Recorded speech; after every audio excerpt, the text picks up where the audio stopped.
please give your full attention.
Okay, just a second, I'm just going to pause it for a moment.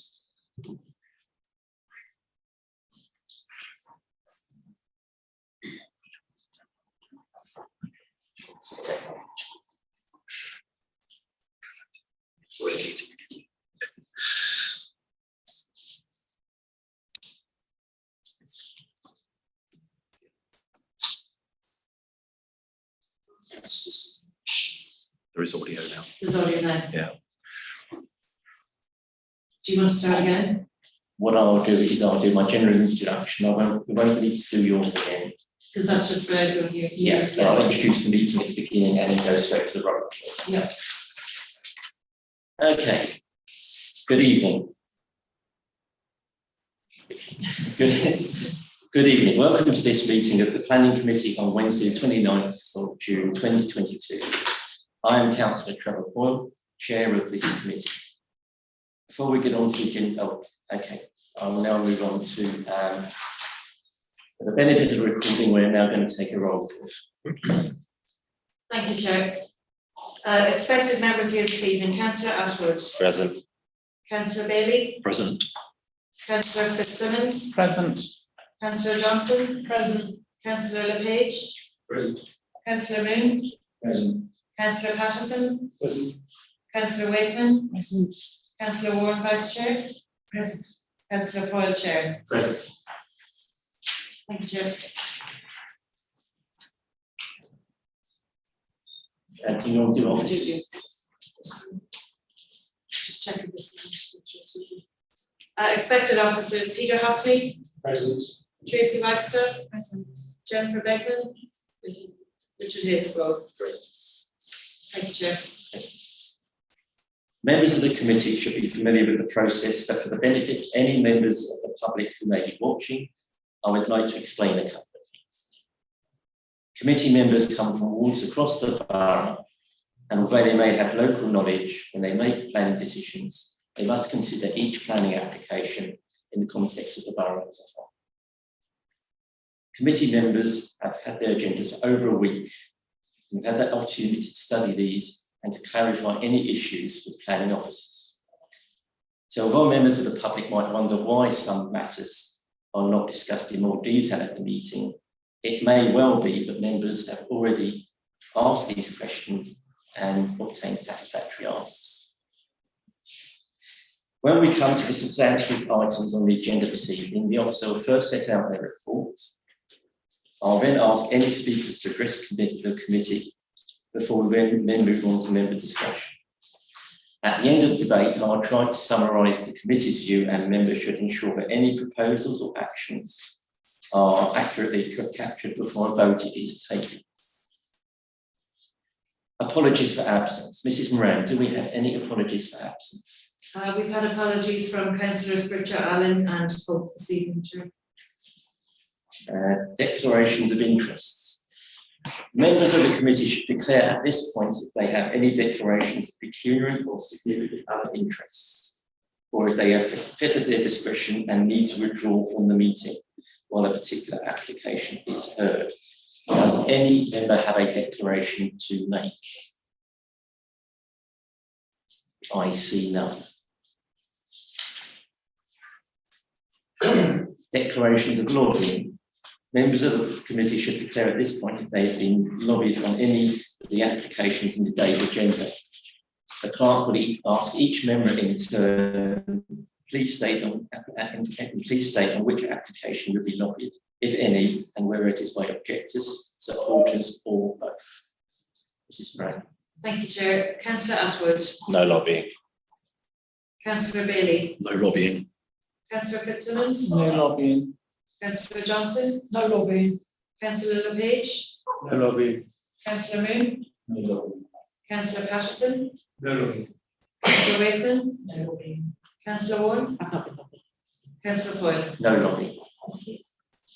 Site inspections. Members did not carry out any site visits. The next item is to approve the minutes of the meeting dated the 28th of April 2022. Members are asked to confirm the minutes of the meeting held on the 28th of April 2022 are a true record of proceedings. Please may I remind members that the only matter for discussion is their accuracy. Do members have any comments on the accuracy of those minutes? If not, are we all agreed that they should be approved? Agreed. Okay, that's agreed. I'll move now on to the standard item of report of the head of planning services. These reports are those of the head of planning services. A presentation will be provided by the case officer for the applications, but for those members of the public listening, I would like to be clear that the considerations, conclusions and recommendations of the report are those of the head of planning services, not of individual case officers. The order of business this evening will be as per the agenda. So first item on the consideration of planning applications is item 7A 21/03298/4 land adjacent to and 15 to 16 Erridge Road, Royal Tunbridge Wells, Kent. This is Ms. Beechman, your presentation. Thank you, Councillor Moore. Can you hear me okay? I'll first of all start with some typos and clarification in the report, of which these 3 typo errors that I've spotted from Councillor Boyle. Page 59 at paragraph 10.58, the date of the site investigation report is the 26th of November 21, not the other date there. And the second one is on page 66 in section 11 in the recommendation. It should say the 31st of July 22, not 21. And lastly, condition 13 on page 72, there's a bullet point there, the 5th bullet point, And there's a bit in brackets that should be deleted. It says one condition for each block to aid discharge, question mark, with brackets. That needs to be deleted. And then there are 3 changes to 3 planning conditions and 1 additional planning condition. Planning condition 15, which is the electric vehicle charging points condition, that needs to be reworded, and I'll just read that to you. It should say, prior to commencement of development, details of electric vehicle charging points to be provided in the development shall be submitted to and approved in writing by the local planning authority. The approved details shall be installed prior to the occupation of any unit.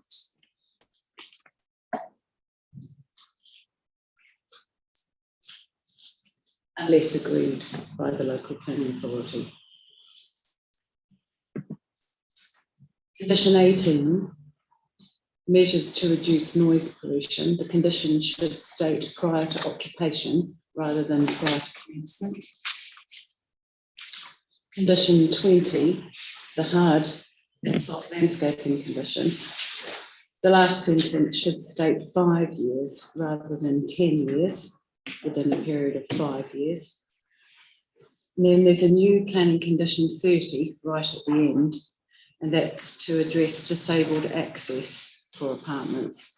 And that condition is to read that prior to commencement, details shall be submitted to the local planning authority to show at least 1 apartment to be built to M4 brackets 2 into brackets standard, and at least 1 apartment to be built to M4 3 standard.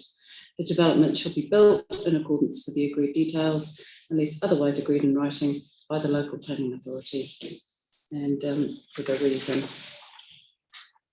And now we'll start with the presentation.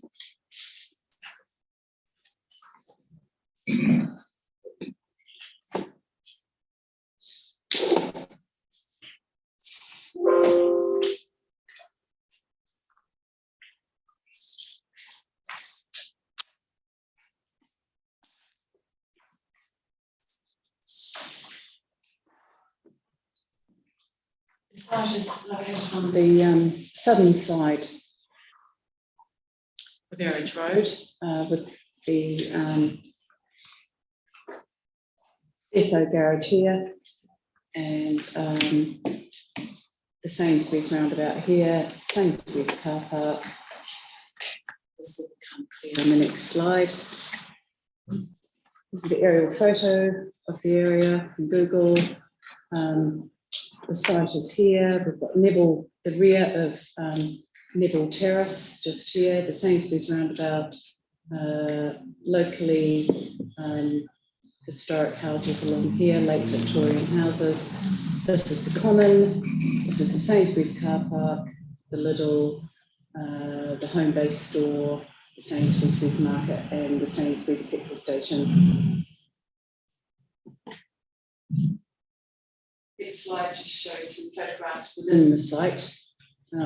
This is looking up towards the road that leads to the car park, the rear of Neville Terrace properties. This piece of land here is not owned by the applicant, owned by Sainsbury's. This shows the petrol station inside, just inside the boundary, looking towards Garage Road. This is the rear of the Neville Terrace properties. This is the access. Again, this is inside the access to the service station, the rear of the Neville Terrace properties, inside the access, just to give you an idea of what it looks like.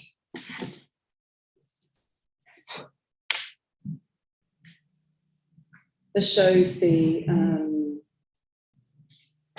land that's not owned by the applicant, the access road to supermarkets.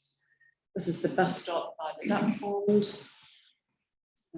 This is the piece of land that's not owned by the applicant, and this is the bus stop just further down from the site, just around about here.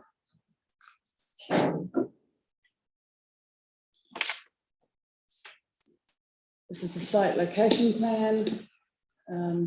Again, just showing the context of the site with the common here and the roundabout.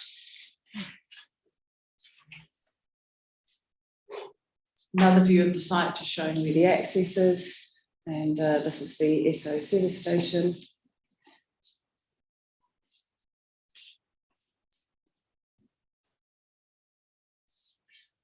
Just quickly going through the planning constraints. This is the air quality zone, which basically follows the Erridge Road. This is the conservation area, which just follows the southern boundary of the site, and all the properties along here, including Neville Terrace, and doesn't include the supermarket car park. It's the flood zone, which is the northern part of the site only. This is flood zone 1, which is not treated as a flood zone. Flood zones 2 and 3 are just in the northern part, and you can see that the existing houses are within flood zones 2 and 3. There's a landscape character area, which shows the common being wooded farmland.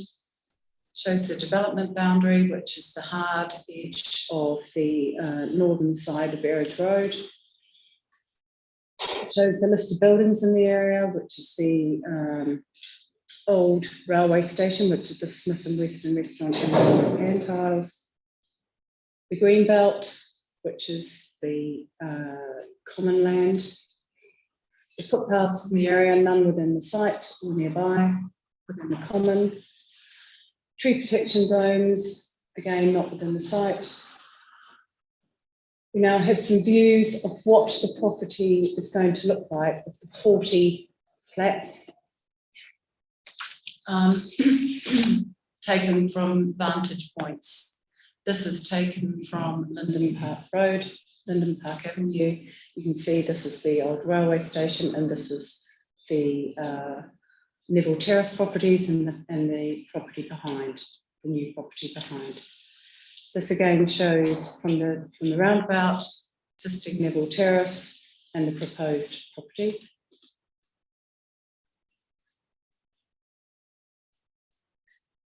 Again from Neville Terrace and the proposal. From Erridge Road,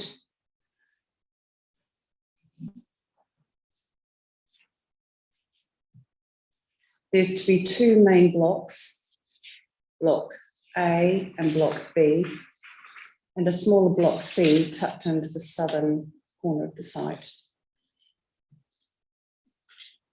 This is the view of the proposal from the car park, Sainsbury's car park, looking north. This is the railway station, old railway station, and it's in here. And with the perspective and the skyline, you can see that it's very well blended in. These are the proposed refurbishments of 15 and 16 Erridge Road, which are not occupied at present and haven't been for some time. They're boarded up. And this is the properties here, which is part of the site. This is Block A, this is Block B, and this is Block C, which is going to be the site manager's accommodation.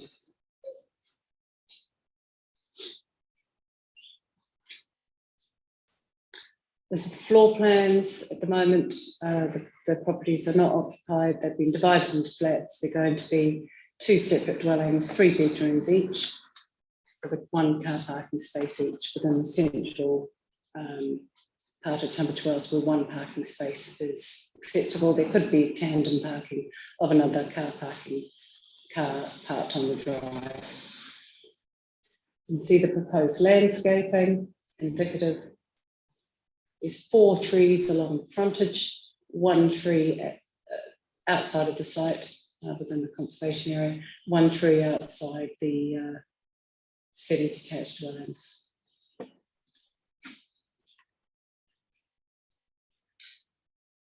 This is just giving you an idea of the location of recent development in the area. The former Union House building at the lower end of the Pantiles is now the Potteries, which is created in 2 to 3 buildings with a space in between to allow light. This shows the approach coming from Number 12. And the site is in here. This shows pottery site. Again, a modern development in the area, recently approved.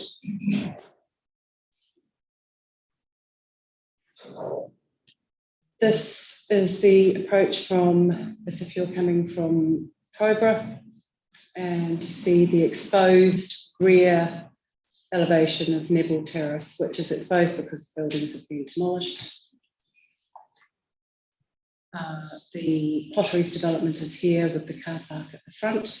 This is the Tunbridge Wells car park, public car park, with some parking underneath the building. But this impact is reduced because it's set back from the road. This is the access to the site. This is further redevelopment within the area. Just adjacent to the potteries is the former church building, which is also apartments. At the frontage of the site is some land owned by the conservators of the Commons, and that's recently been swapped, land swap, which was dealt with under appeal, and that's on the website, and it's exactly the same amount of land, and it's just going to be here instead of here, 60 square metres. This shows the site layout, the Pantel service station, SO service station at the frontage, the trees at the frontage, the tree outside the Old Road property. Inside the property, there will be sufficient turning for refuse vehicles. This is building A, which has 30 flats, apartments. This is building B with 9 apartments. Building C with 1 manager's 2-bedroom apartment. The distances between the buildings from building B, the nearest separation distance is 17.5 metres. To number 9, it's 16 metres. From building A, the closest distance to the semis is 10.5 metres. From building A to the rear of the service station canopy is 17.5 metres. Building C, which is the manager's apartment, to the rear of the nearest Neville Terrace property is 7 metres. This shows the site plan with the undercroft of parking underneath, with a total of 44 parking spaces, including the 2 here, so 42. Again, it shows the site boundaries, proposed landscaping, for which there's a condition for additional information. This is indicative of what's proposed. This is the applicant's visuals that have been provided, which show what the buildings will look like when viewed from Erridge Road. So this is building B, this is building A, this is Neville Terrace. This is the western elevation for building A. So this is what will face if you're coming in from Tunbridge Wells, from Crowborough. So this is Neville Terrace behind, just here and here. And this is the new building, which you can see is stepped. It's symmetrical, higher in the middle, and then lower to the sides. And this is building B. This is the southern elevation. So as if you're by the Spa Railway or within the car parking area of Sainsbury's and the DIY store. That's what will be seen, although you won't. This hasn't shown the engine shed in the front of it, and the fact that it is lower within the site, and this is building B, and this is the side elevation of Neville Terrace. It's the east elevation.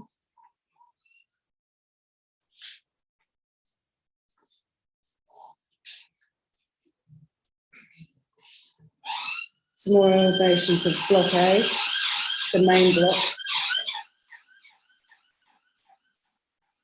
Shows the symmetrical detailing, the undercroft parking. The western elevation.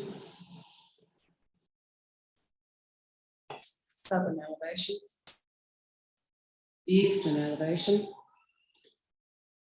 The floor plans, very detailed, but just to show you the undercroft car parking. There's a site manager's office in here. There's also an additional spare room, ensuite room that would be used for any additional support that would be arranged through the site manager with the apartments above. This is block B elevation, so this the smaller building with the 9 apartments. This is the northern elevation, this is a view from Erridge Road. You can just see the side of Neville Terrace. Number 9 Neville Terrace has had an approval for planning permission for an extension and 3 self-contained flats. And that hasn't been built yet, but it's an stamp permission. And so for illustrative purposes, this has been shown and the distances. These are mobility scooter and cycle storage.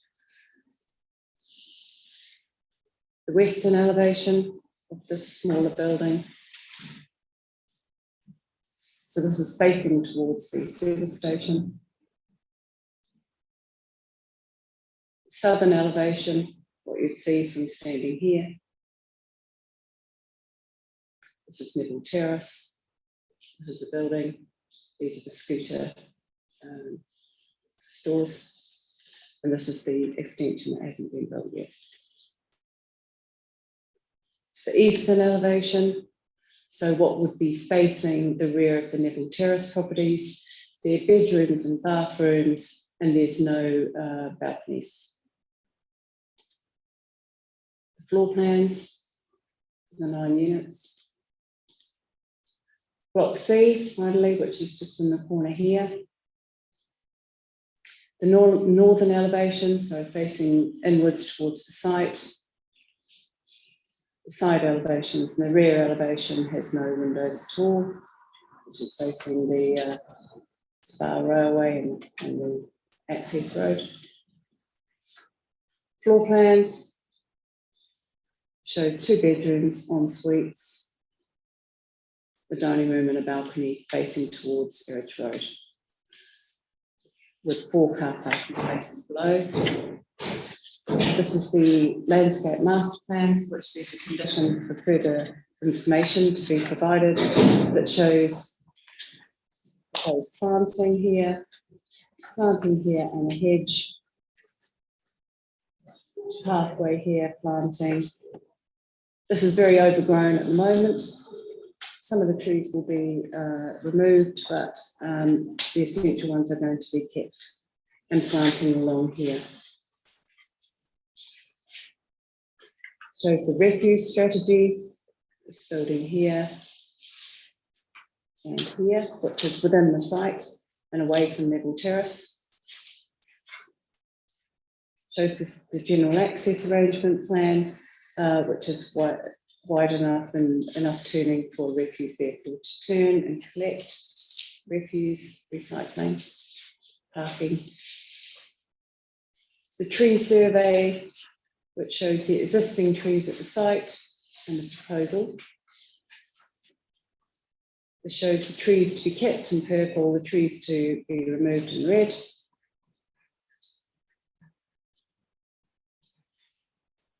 In 2012, and a decision in 2013, there was a previous application here that was approved at appeal.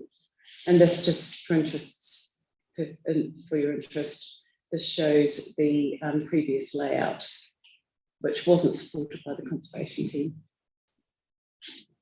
And this shows what it was going to look like, just for interest.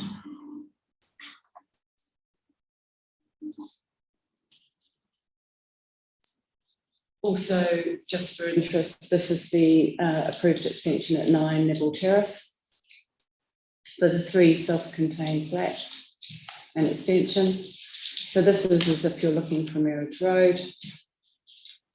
This is as if you're looking from within the site, from the side elevations. And also, just a bit of history, this is the previous pub that was at the site, the Carlton Hotel in the 1920s. Thank you very much. Thank you. We have one speaker on this item. When I call your name, please come forward. You have 3 minutes to make your statement. Our speaker this evening on this application is Mr. Matthew Gill on behalf of the applicant.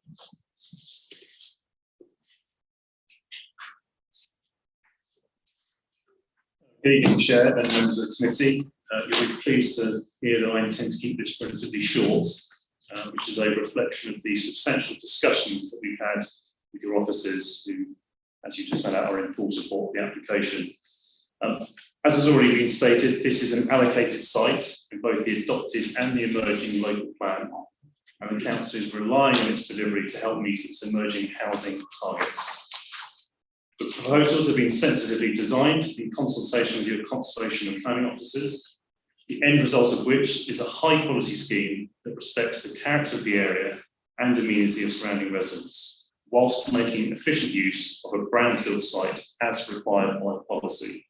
The conclusions of the technical reports that accompany the application, which are supported by all of your officers, is that the scheme is acceptable in all regards on landscape, biodiversity, drainage and flood risk, highways, noise, contamination and air quality matters, subject to the recommended conditions.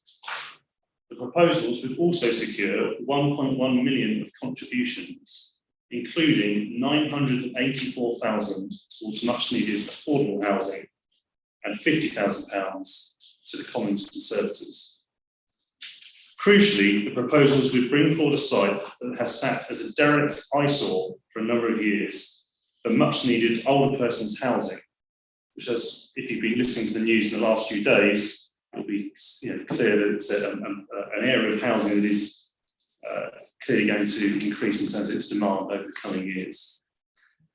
Given the considerable benefits that will flow from this scheme, I trust that members will be able to support a strong recommendation for approval from your officers. Thank you. Officers, do you wish to make any points of clarification or correction arising from the statements made by the speaker?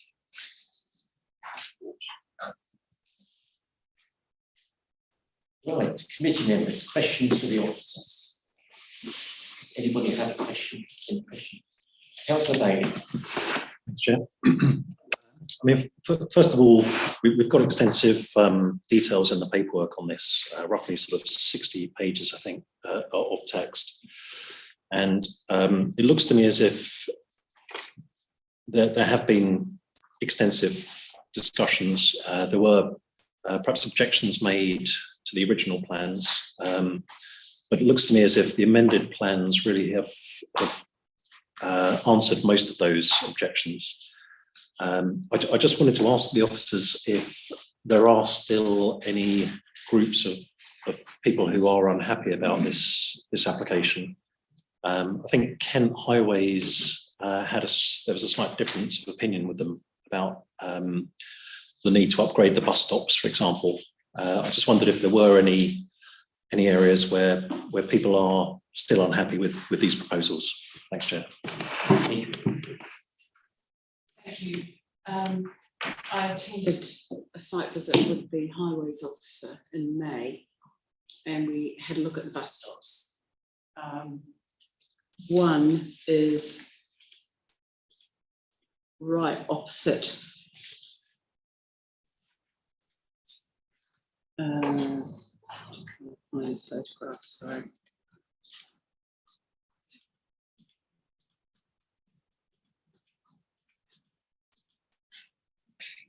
Oh yeah, there it is. One is right adjacent to the duck pond.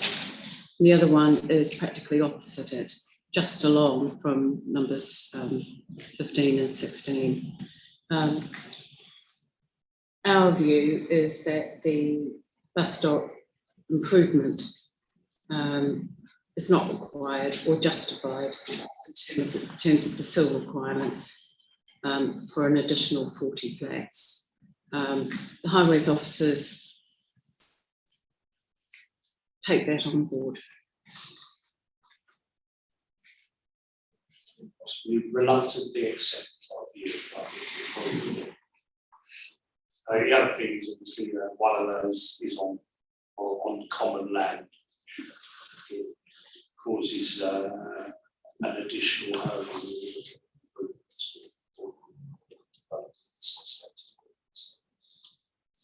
So, yeah, I think in terms of the sill regs and whether we felt that it met those requirements in this case, because it's the scale of development and the sort of proposals and the location to the town centre as well, which was there in this case it didn't meet those tests.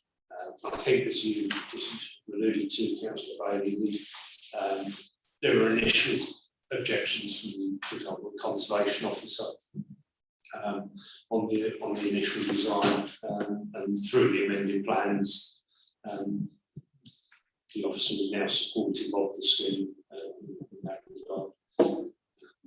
We also had similar objections to the civics from the Civic Society, but they have not commented on the amended plans. So the comments that were in the report are on the original submissions, which, as I say, we weren't supportive of either.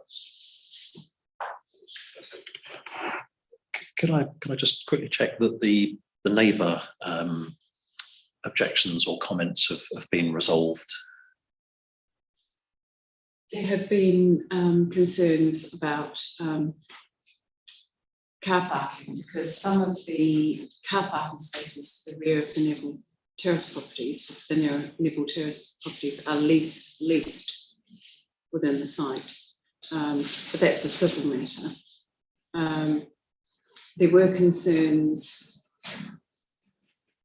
before the amended plans were submitted, and then there was a concern from number 9, Neville Terrace, about any impact on light into the rear of the extension, and the daylight and sunlight report that was submitted had 4 appendices of information, and a 5th one was recently submitted just to provide the evidence to show that that will have a minimal impact on your property. Councillor Newby. Thank you, Chair. I read through the application, and one concern I've got is the highways contribution.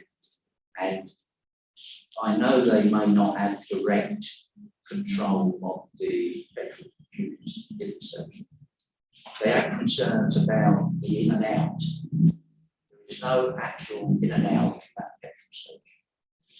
So traffic vehicles can come in on the further part, which may cause conflict of people coming around the roundabout and maybe coming right out of the new development. And they were concerned about line of sight, judgment. We all judge speed of traffic, how far away they are, and that's a very short distance. And the concern I've got, they recommend that there be in and out, but they may not have a direct control of it with the petrol station. So what's your question? Well, the question is within the conditions and the concerns of KCC, would there be an attempt to try and make sure that they did incorporate an in and an out. Purely on safety. The petrol station is outside of the control of the applicant, so we won't be able to secure that under this application.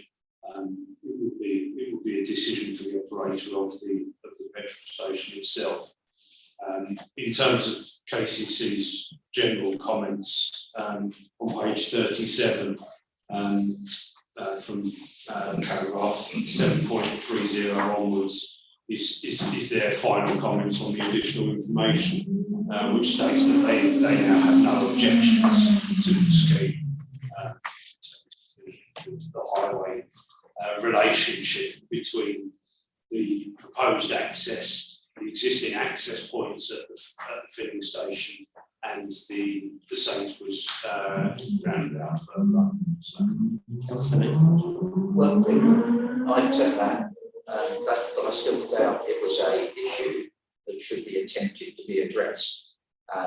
The other issue they had was the incline into the site and vehicles coming out of the development. Again, certain road conditions, that could be a potential hazard as well. And looking at the conditions of the site, I'm not totally sure that that's been addressed. So that's opinion rather than a question. Well, I'm asking, is the incline being reduced in response to the KCC highways response in the application? I think, as I said, if you look at the report at 7.31, it says KCC highways do not object subject to the following improvements in the access as shown in principle and drawing number. And then this is the revision P10. Drawing number, which I won't bore members with. But that was the improvement to the access that they were seeking following their initial objection. Well, one final one question is there are extensive conditions associated with the planning application. In relation to that, what enforcement is carried out or observation that those conditions are actually provided with, or actually part of development? I noted one was in relation to certain privacy comments were made on Neville Terrace, residents who are in that terrace, and there will be opaque windows provided on the development. But I think within the conditions it says they have to be included. But with the problems with materials, many builders and developers at the moment, in circumstances I'm not going to go into, there should be insurance within the condition that they actually provide the opaque windows and indeed the double glazing to meet the noise level conditions. Yeah, I mean, in terms of the conditions that would be included within the plan number conditions under condition 2, requirements for those, and then there's the noise mitigation condition, which is condition 18, requires those windows to be installed in accordance with the measures of the noise impact assessment. Does any other member have any questions? Yeah, I've got a slight question. You mentioned earlier the residents of Neville Terrace are concerned about the loss of their spaces and that it was a civil matter. Are those spaces going to be reallocated to them? Yes. And if so, are they going to be allocated out of the 40 odd spaces that are included in this development? It's not included in No, that. so they're a separate, Yes. okay. Yes, next. Councillor Walton. You showed us quite a few slides of other recent developments in the town centre. And I was just wondering how this one compares in terms of height and density to those other ones. The other ones are 7 stories high, so much taller, and they've got the common opposite them, so they haven't got any overlooking, so to speak. This one is 5 stories at the most high. So it is a far lesser degree of height compared to the potteries. The potteries are set back as well from the Sainsbury's roundabout because of the Tunbridge car park in front of it. I can show you those. I think Neville Terrace is 3 stories at the front and 4 stories at the back. I was just wondering about the density and how that's aligned with. I don't know about the density, sorry for that one. I just wondered about if it aligned with what was proposed in the allocation or recommended. Yes, in terms of the allocation, it informs the dwellings per hectare and density. But yes, it is as envisaged in the application. Chair, could I just say my impression from the paperwork was there was a range of possible density for that development, and this is at the lower end of the range. I'm just wondering, that's due to the fact that petrol stations not included.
On page 15, just that up, at point 10.05, it talks about policy AL Tunbridge Wells 11, which states 45 difference, of which 30% affordable housing. And the policy goes on to talk about the vehicle access, the high quality design, include measures to address the impact on the rear gardens of Erid Road and the habitable rooms of Neville Terrace. Air quality assessment, on-site amenity, natural green space, and contributions, financial contributions. Paragraph 8.01 on page 47 goes into the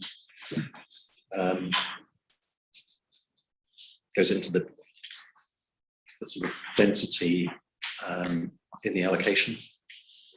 So 37 to 60 or in the site allocations local government, the 2016.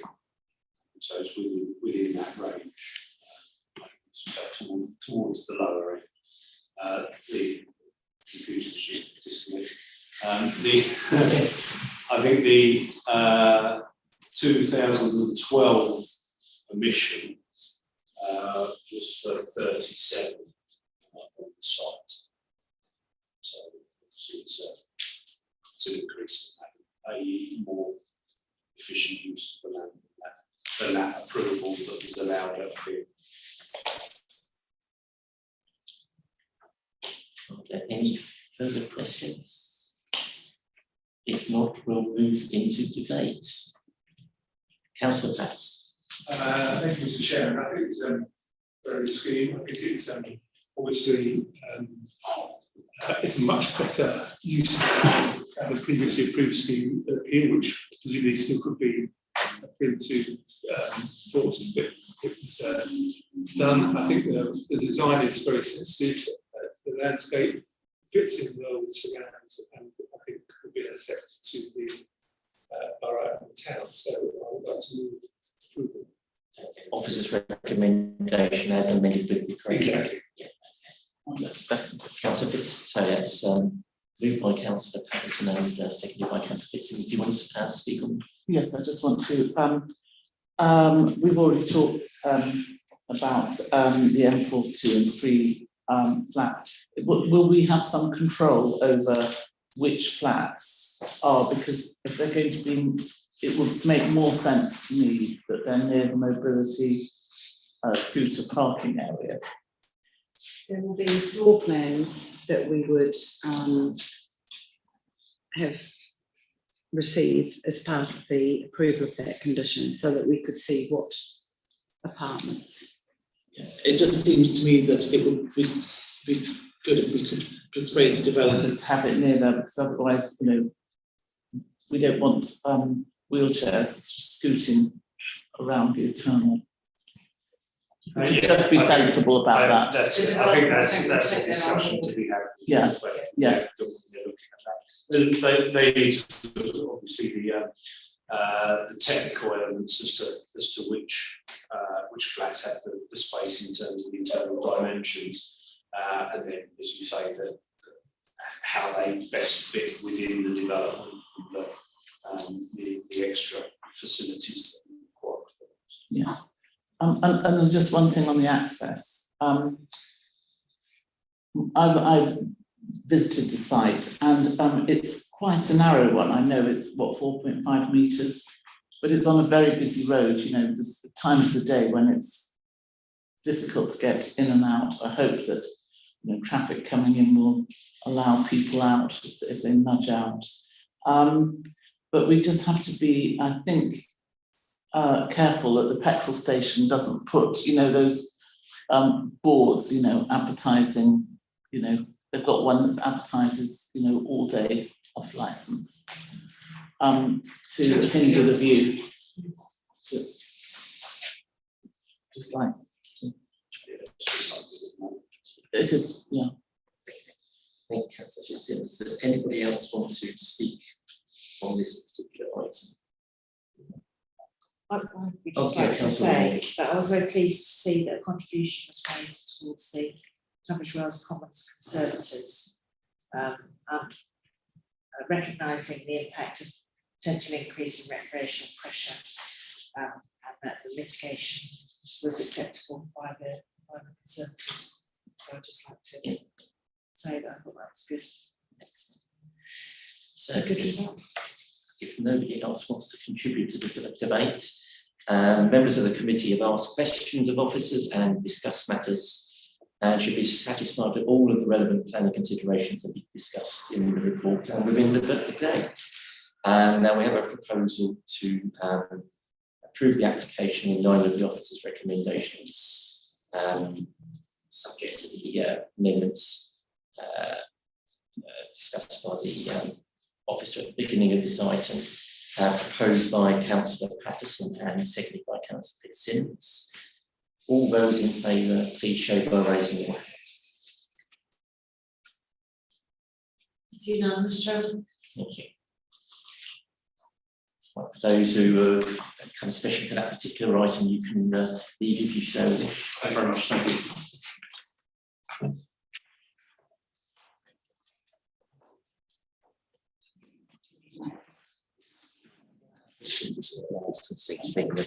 Petrol stations and alcohol. It's like stations and alcohol. We go on and on about drinking and driving, yet we send it. I know, and it's on motorway service areas. You know, people get up well and drive.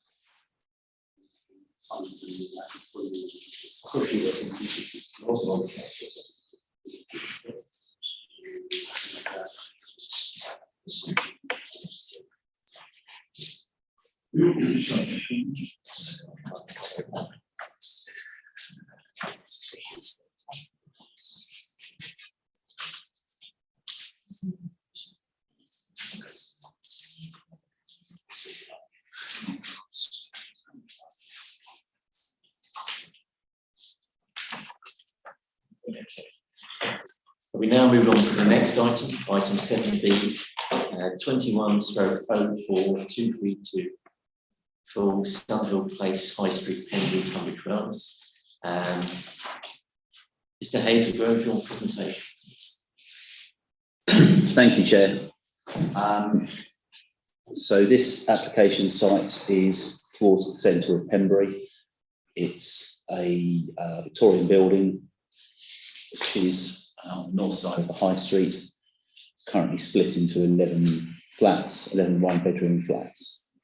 And there's at the back, there's a, you can't see the cursor, but there's a garden area at the back, and then a large car park, which isn't for the use of Sunhill Place to the other side, you'll see to the southeast.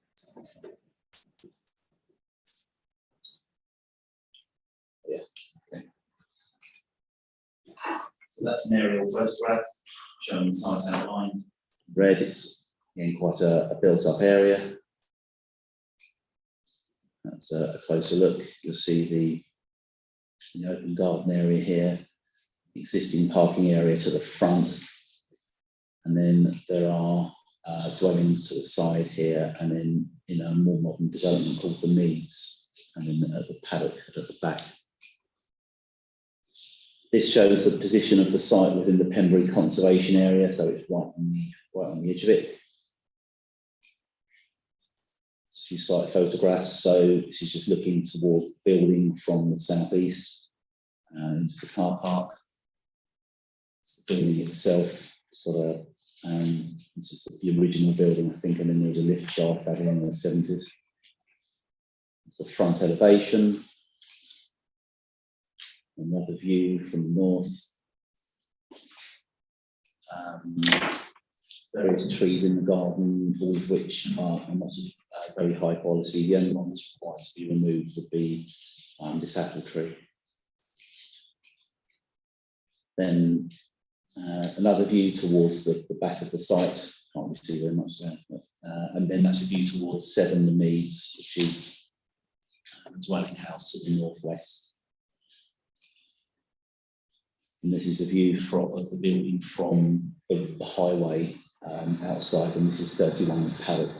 So this is from the northeast within the residential estate, looking back up towards the building. And that's the view across from the Meads itself, with number 7 there, on the left-hand side of the picture. So this existing building is shown in grey, and the proposed extensions are shown in yellow.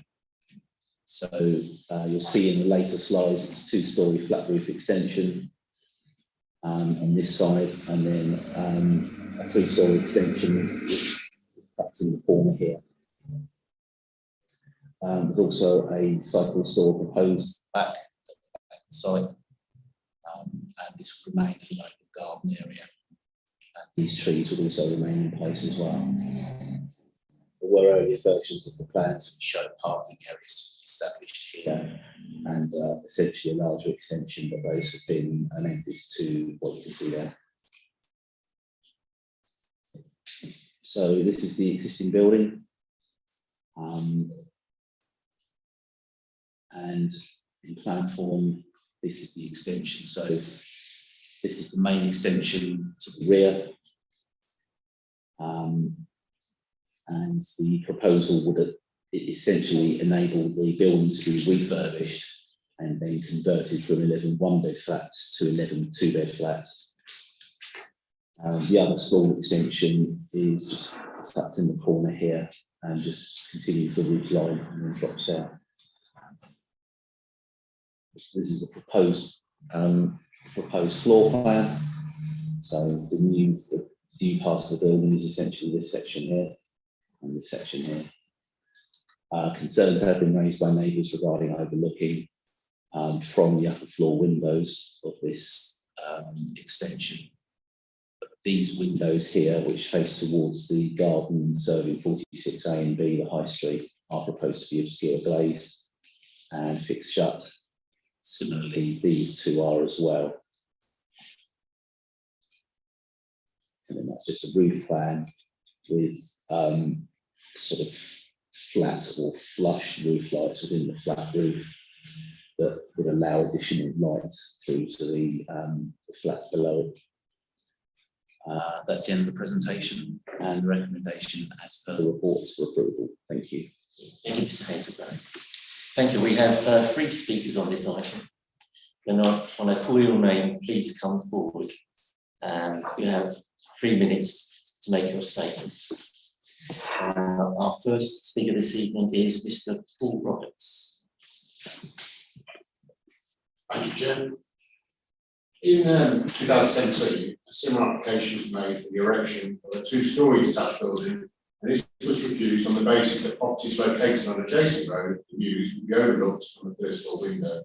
In the proposed development, it was also considered that the amenities of the occupant would be harmed due to loss of privacy caused by being overlooked by the new development. The new proposed development has the same effect. A view of the plans appear to show that the windows of the new build are excessively high, with the tops being of a similar height to the roof line of adjacent properties. Comments from some of the news cited the rear extension will intrude on the privacy of their property, with all their living spaces, kitchen, breakfast area and lounge at the back of the property now being completely overlooked. The new application also now intrudes beyond the mews, with the amenities of the residents of 46A High Street being affected, as they've been overlooked by residents in the new build on the first floor. The occupants of 46A High Street have highlighted this after reviewing the new plans, and the occupants of 46B High Street have also reviewed the plans and believe there will be a loss of amenity and privacy with their kitchen, living and bedrooms now being overlooked. Even with obscure windows, these can be opened. There will also be a 50% reduction in natural light throughout the day. This could result in many properties being unable to install solar panels, along with a reduction in natural warmth for these properties, which may increase the carbon footprint of these legacy properties. Within the Planning Committee report, Para 10.31 cites the interim guidance No. 3, Residential Vehicle Parking Standards 2008, that 1 and 2 bedroom property units in a village location should be provided with a minimum of 1 parking space per unit. Having read this document, it appears that this reference is incorrect, with the 1 parking regulation being stipulated for urban locations, whereas village locations such as Penbury should be 1.5 spaces per unit. The current plan only affords 10 spaces for the proposed 11 properties. In addition, it should be noted that there hasn't been an allocation for visitor space parking, and the proposed allocation of parking doesn't meet any of the required standards. It is also unclear how any construction traffic can gain access to support the new build, as the tarmac area and car parks to the rear are under the ownership of town and county. The applicant has cited a focus as increasing available property for local NHS staff, which results in non-related shared occupancy. These occupants essentially having separate lives, which would result in a need for independent travel and individual cars, which could result in up to 20 cars requiring spaces. I therefore respectfully request, on the grounds of loss of amenities and privacy of numerous neighbouring properties, and there being insufficient parking in breach of residential parking standards, however applied, that the Planning Commission be refused.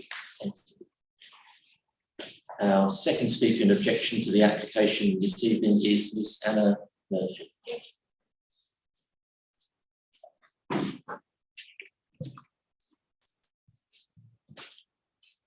So I'm going to put forward to the committee a material planning consideration in opposition to this application. So my partner and I live in 46A High Street, and that's the garden flat, which is physically attached to Sunhill Place and is part of the original building on the west side. And we arguably stand to be the residents most negatively affected by this application due to a significant and permanent reduction in the privacy, but particularly the natural light of our home, which it would cause. So all of our windows, except for 1, and our garden are north rear facing. So natural light and sunshine are already limited. The majority of natural light, and especially sunshine, which does reach our property, comes from the east side. The rear extension would be built several meters from the fence, which divides Sunhill Place from our garden. But the combination of its 7.5 meter height and length would mean significantly reducing the existing natural light and sunshine, which does reach our flat and garden, as a 2-story extension is equivalent, as Mr. Roberts has mentioned, to the height of our side of the building up into the point of the roof tiles. In page 93 of the committee report, it is acknowledged that the rear extension would result in a loss of light during the morning. And the property's existing natural light and sunshine is a material planning consideration regardless of the time of day. Regarding privacy, both bedroom windows in flat 4 on the first floor would directly face our garden and provide a view into our kitchen and living room. Now, I know there is a plan for grade 3 obscure glazing. However, currently there's no view from any angle into our home, and therefore this does not to reduce privacy. And regarding objections which we share with our neighbours and Pembrey Parish Council, we have also noted that the car parking current numbers fall below the minimum KCC parking standards. And finally, regarding on-site trees, the fact that in the original proposal, the developer stated that there were no trees on site is a red flag. Although the committee report includes the instruction to fell only one poor quality tree, this week in Pembrey, a developer cut down heritage trees going against a pre-agreement. So that is the sum of our objections to this application. Thank you. Our speaker in support of the application this evening is Mr. Jerry Felix. Good evening. My name is Jerry Phoenix. I'm the Senior Land Manager at Gilchrist Homes. We're the applicants, and I'm responsible for preparing the planning submission.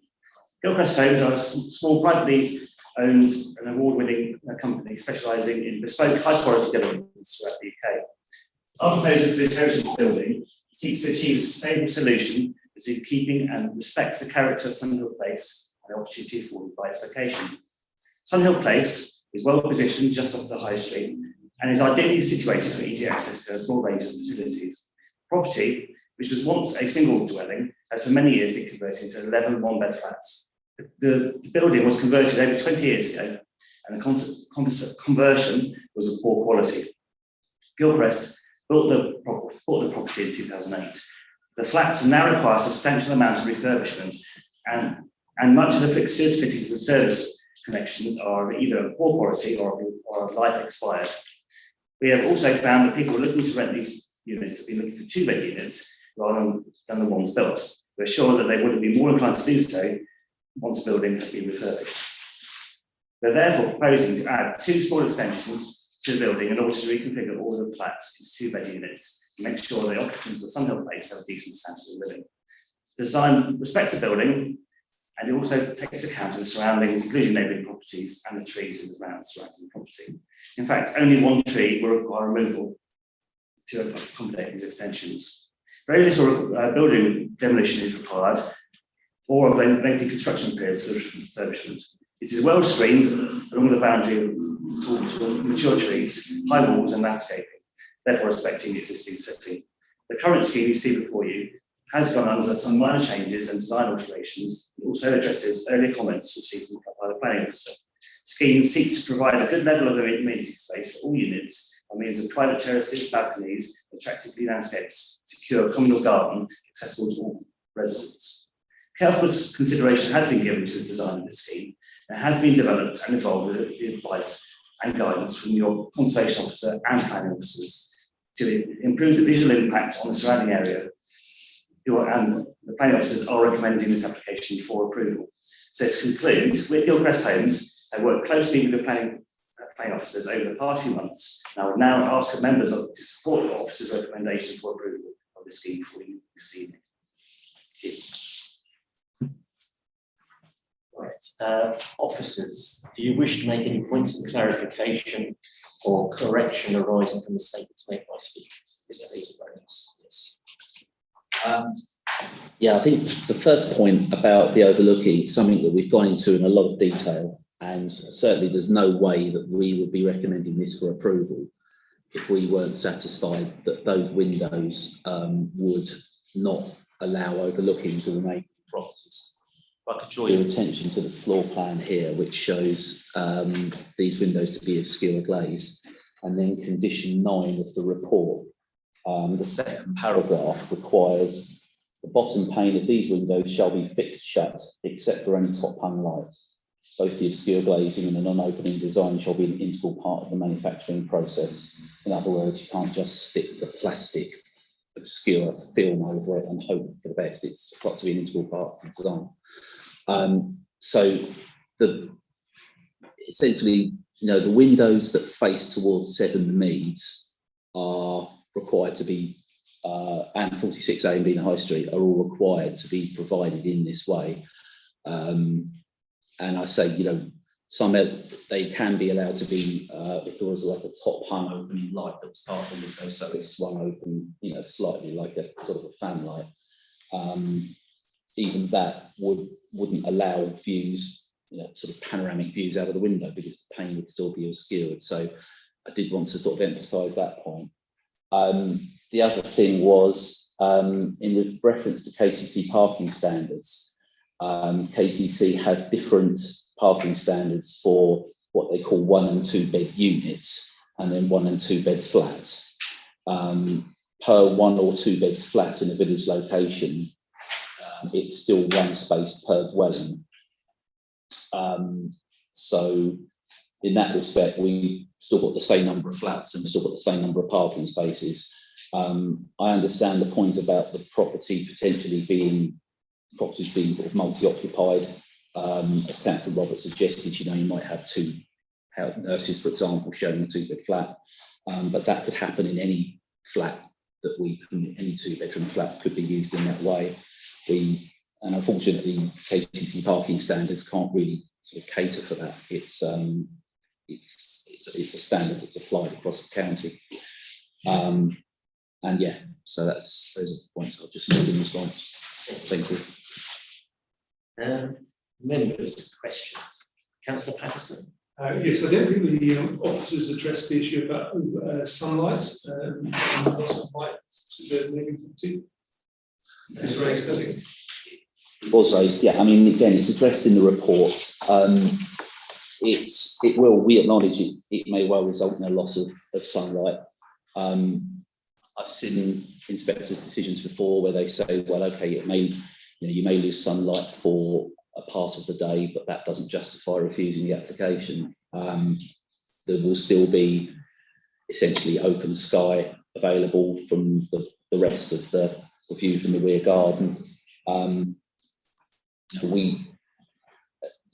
I'd say it's when you look at the depth of the extension, we just didn't feel it was something that could sustain a refusal at appeal. But the issue of sunlight and light. It is a 7 metre distance, I think, which is set out in paragraph 10.42 between the extension and the common boundary. As many of you know from policy in 1, the requirement in order to justify refusal is that it is a significant impact on residential amenities. The conclusion is that the 2-storey extension 7 metres from the boundary would not result in significant residential. Councillor Fitzsimmons. Could you just give us an indication of the time of day that light would be affected? Because, if it's 6 hours in high summer, it's going to be 10 hours in the winter. I can't be that specific, unfortunately. I mean, on the sort of the basic principle that the sun rises in the east and sets in the west. Sun will obviously be behind as the speaker said, the sun will be behind the building for much of the day anyway. So it may well, if it's use the point, if it rises in the east, then you may well lose some sunlight for part of the day that's coming in this direction. But I can't really give you a sort of a specific number of hours. Yeah. Okay. Councillor Bailey, please have a question. Well, I think it's similar to Councillor Fitzsimmons' question. I was hoping you could just go through some of the slides and tell us exactly which buildings we're talking about here in terms of losing sunlight potentially, and also which parts of the building have the obscured windows. And sorry, the second part of my question is, we did hear on the previous application that there had been a sort of sunlight report by a consultant. Is that something that could happen on this application? There's no policy requirement for one to be submitted, and one hasn't been submitted for this application. Again, you know, my judgment on the issue is in the report. We didn't feel that one was necessary, given the scale of the application and depth of the extension, and the general relationship between this building and those around it. That's your first part of the question. So the properties that we're talking about, number 7, the meets is here. And this is the building that hosts 46A and B, the High Street. And then 31, the paddock, at the back, at the back here. The obscure glazed windows are in the first floor here. Actually, if I flip to the floor plan, it's probably. So this wall faces the garden of 46A and B. So those are the fixed, shut and obscure glazed windows. Again, those two as well. So this one is clear, but this one only looks towards the flank elevation of 31, the paddock, and then the trees in the background. So yeah, those are the key ones really that we're talking about. Excuse my ignorance on this, but one of the objectors, do they live in 46A? Is that? Yeah, I think the other one that they're objecting is in number 46A, which is the guard. Yeah, fit back to the. Yeah, so it's that one there. But we have also had objections from 97 Means. I would say that the scheme for the house that was refused on appeal, that was refused by the council, and then an appeal against that refusal was dismissed, which was here.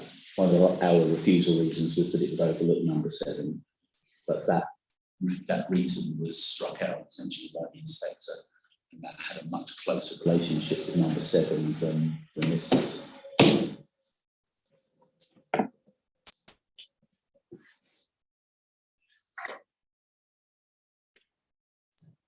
Any other questions from members? No? So we'll move into debate. Does everybody want to start off on discussions on this application? Councillor Fitzsimmons. I would just like to say, I thought it would actually enhance the building rather than detract from it, because it does look rather run down at the moment. And I think it does, like so many buildings of that era, I think it does need a bit of TLC.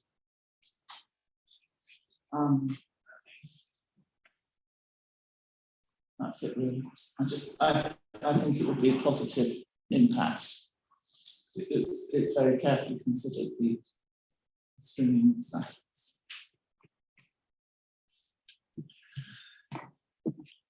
Any other member want to make any contribution? Councillor Miller. Thank you, Chair. There are certain paragraphs within the application I've got concerns about. 10.08 refers to our housing study in 2018. I think I would have liked to have seen a more up-to-date housing survey, coupled with the present future and the present economic forecast and situation, specifically with the location of hospital, etc. Within the country. So I would like to have seen on 10.8 a more up-to-date survey. 10.20 reinforces that, but it mentions the 11 two-bedroom flats, and potential public benefit.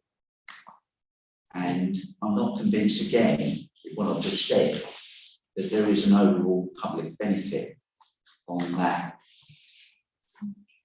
building.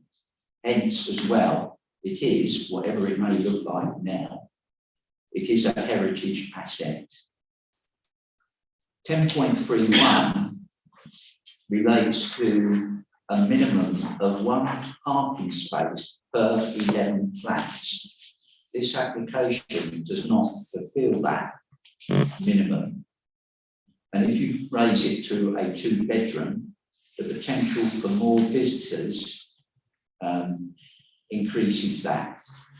Also, if you look at the build, it's not in effect 11 refurbishments. There are actually new flats, 2 bedrooms being constructed within the proposal. So there should have been, I would suggest, that there was 11 parking spaces and not to accept the previous situation, because it is a matter of benefit to the residents, maybe off-street parking as well. So I do sympathise with the objections that I've read within the application. Mr. Harris, am I correct in saying that the existing 10 parking spaces aren't controlled by any planning conditions at the present time? So this will regularise those particular. Yeah, this will provide greater control. So at the moment, there's nothing to stop that parking area being blocked off, built over, or what have you. Now, there will be if this permission were implemented, there'll be a condition requiring it to be retained and to stay in place. Does anybody else wish to speak or have a proposal?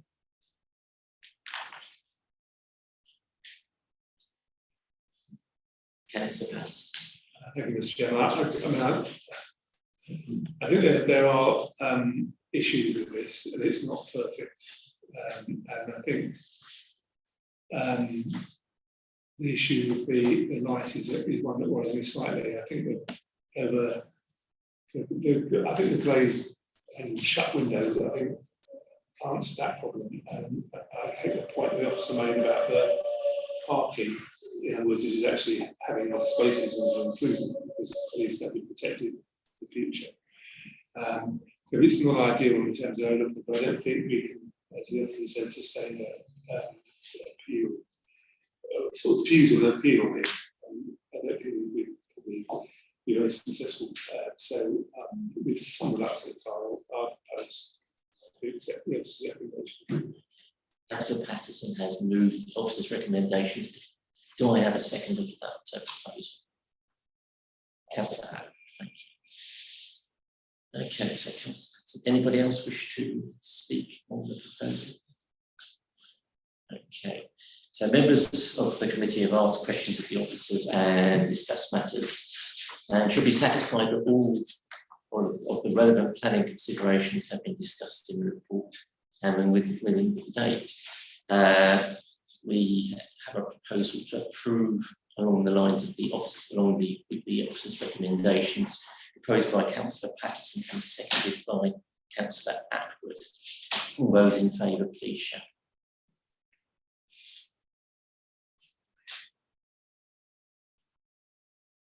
It's 9 for Chairman. Against? Against, Chairman. And that motion is then carried. So the application is approved. Chairman, just a quick Yes. just giving them to pause the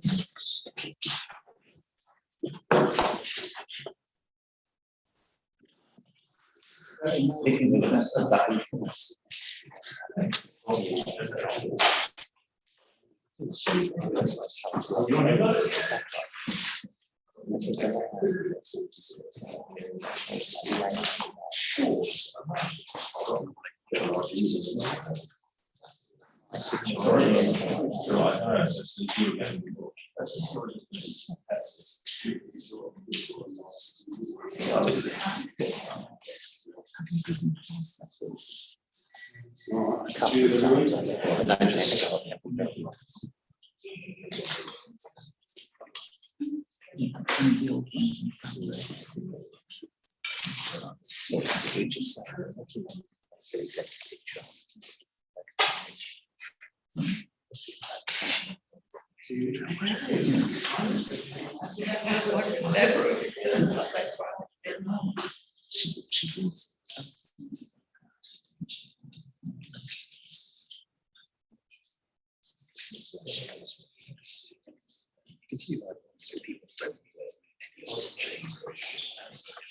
I mean, when we look like, is it really going to make a difference?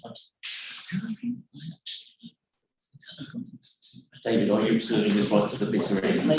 I don't have a lot of. That's it. Richard answered the questions I was going to ask about allocation. I thought we were really serious. Well, that's not. No, I want to say that. Yeah, sure, I guess some use not they will use not cast. Yeah, they're getting the feed. Not like it stands at this. That's not what I asked, is it? The fees. Boy, I think it was always worse when it's going to play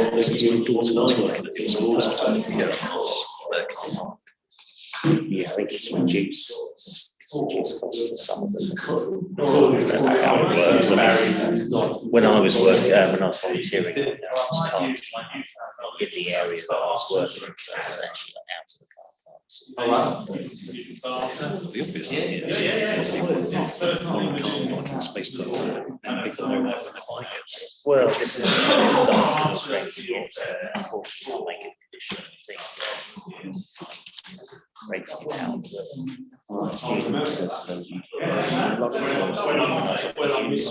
You don't take it. So I completely ignored that because I've already bought. I think I'll get not Let's get the car on my mate's house. Yeah, I got called a couple of times, but lately the people that called me brought No, it's because there's this one in Cape is excellent, it's Borough Council. Which, What's the kind of go to spoons? Yeah. oh, very good. Rated by saying Yeah. what time is spoons play? That's called influencing the community. Cameron, what time is spoons play? Does it ever shut up? I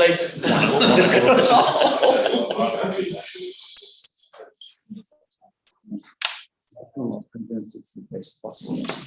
I'm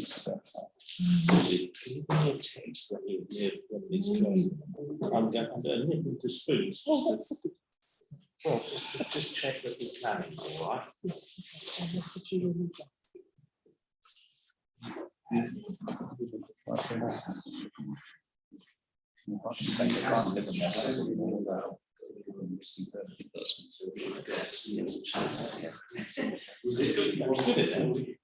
I'm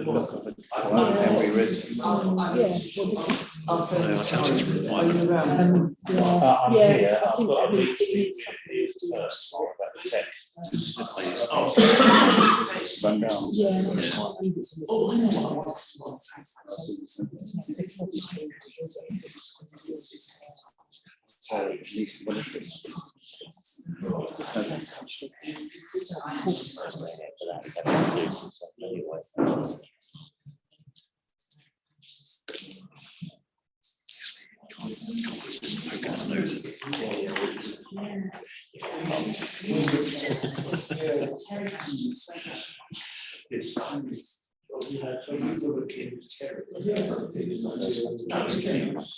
He hasn't told me what it is, he just said it wasn't. I'm here at 9:30. What time you see Kelly? If you, I can assure you, I will not. No. Why don't you text me? I'll text And I'll tell you, because I'm with him, so it's very good, so it might be.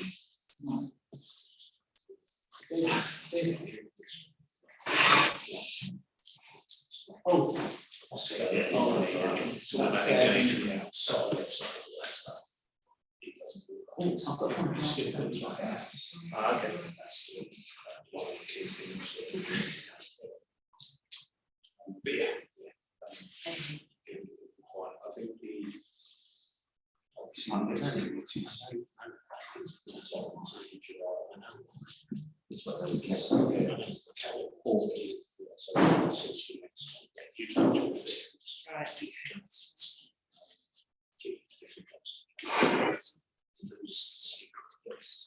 She's still waiting to get that. Right. We've got quite a lot to discuss. There's other ones. Yeah, that's fine.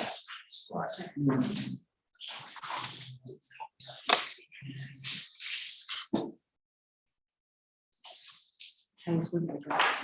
Yeah, so we have centre court tickets. No, it's just me and my wife, so we got 2 tickets through the ballot a couple of years ago.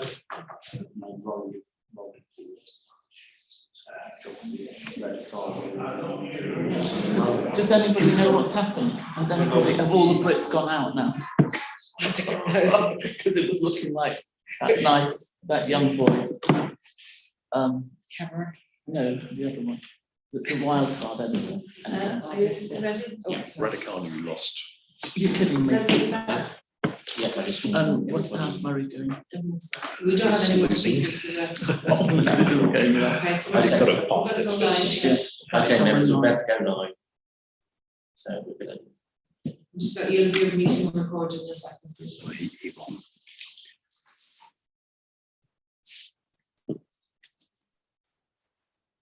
Oh, that's a good sign. Okay.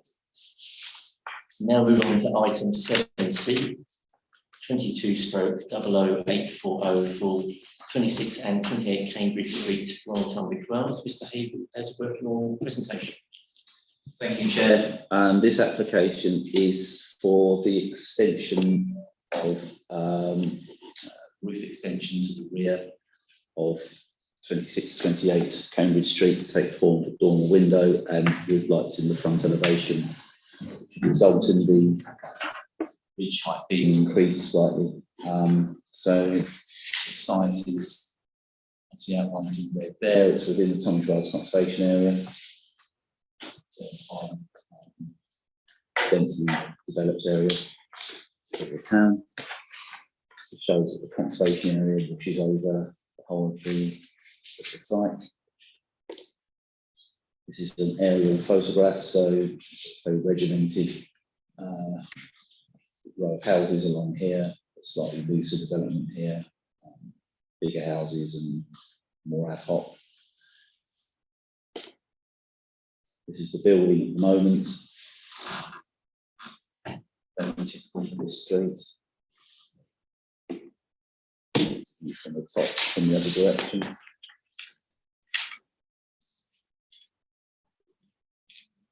And that view shows the relationship between this building and the building next door, the semi-detached there next door. This view from the back. And the view showing the side dormer that's in place already on the side of the neighbouring building. And again, another view of the rear. The proposal is for a single story extension to the rear of this property as well, so essentially match up with that or balance up with that. This is the back garden, so a very high boundary wall at the rear. Again, another view of the back garden. The report references similar developments taking place to other houses in this street. So this slide just shows those and the finished, how they look after completion. We've got a similar dormer there to the one that's being proposed here, at numbers 26 to 28. So those are the existing proposed block plans. You see the slight increase in footprint to this one here. Those are the existing elevations. And those are the proposed. So the ridge height is increased by 1.5 metres, and front chimneys are retained. Roof lights will be added to the front. This is just to compare. This is the scheme that was refused planning permission by the council back in February. That was for a higher roof pitch, which the conservation officers felt they were unable to support. See now that's been brought back down. That's been brought back down a bit. These are the rear views, side views. And again, this shows the scheme that was refused earlier this year. So again, had a much higher and more prominent building window at the back, compared to the one that's now being proposed, where the ridge is lower. Just existing floor plans, proposed floor plans there, just to build out essentially this sort of extension section here. That's the end of the presentation. The recommendation is for approval, and thank you. Thank you, Mr. Haysbro. Any questions? Yes. Councillor Pamela. Very different. What are the differences between this proposal and the two other ones you highlighted at the beginning? Oh, the two other. The one remaining ones. So if I could take you to 1003 of the report. The other applications also proposed increases in ridge height, as well as similarly designed rear dormers and roof lights to the rear elevation. The ridge height was raised by, well, the one at numbers 17 and 19, the ridge went up by 1.2, and then 21 and 23, it went up by 1.5. So with this application, the ridge is being raised by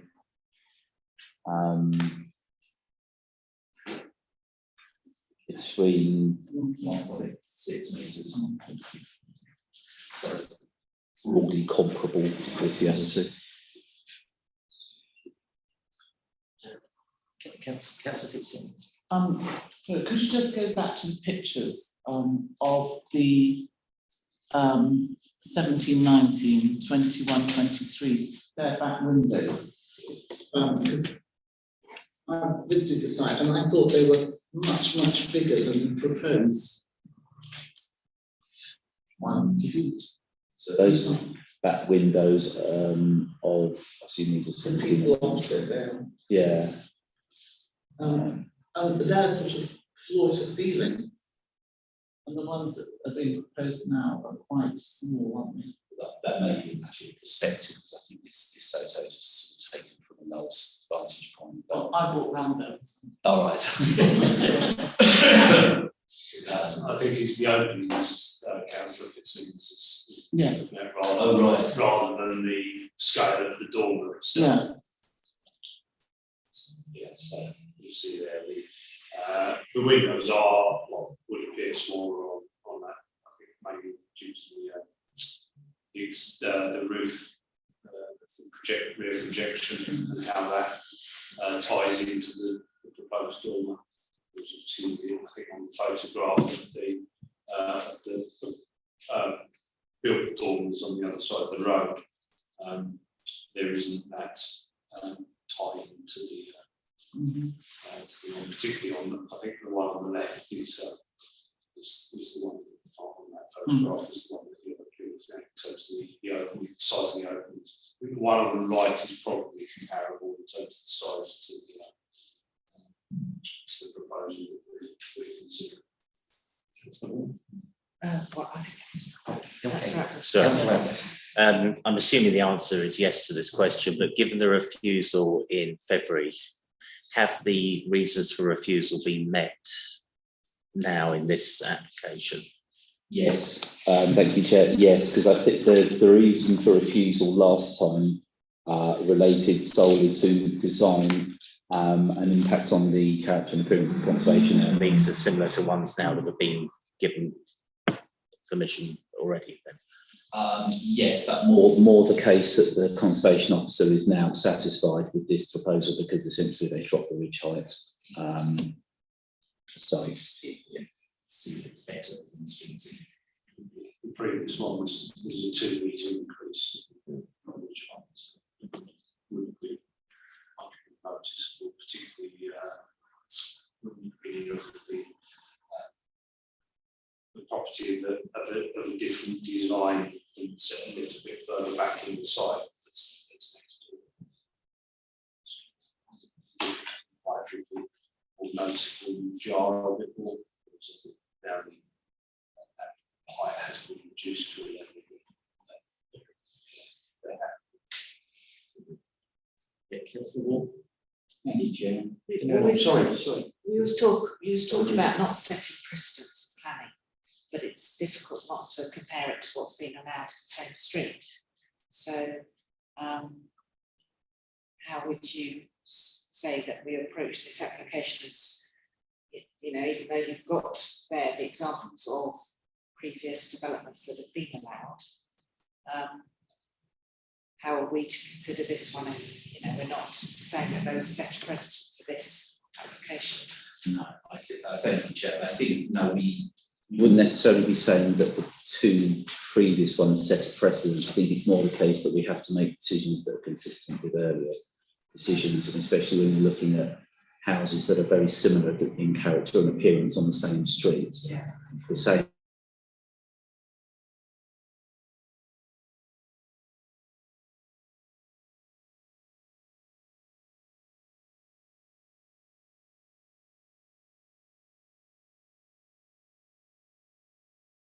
if they were trying to use those previous permissions and then coming in with a massive dormer to the front, then we'd say no, that's very intrusive and it's harmful to the streets. And if the dormers at the back were, for instance, overlooking another property, then we would have to consider that as part of this application. So, Yeah. but I don't think we've got that in this case, because there's a wall, there's a garden behind. I don't think there's issues with overlooking. It views towards the end. Yeah, I mean, every site, as you know, is different and each has its own relationship with the surrounding buildings. So yes, there may be an instance where a house further down the road would unacceptably overlook one of its neighbours if they tried to do this. And then in terms of the relationship with the neighbour, actually is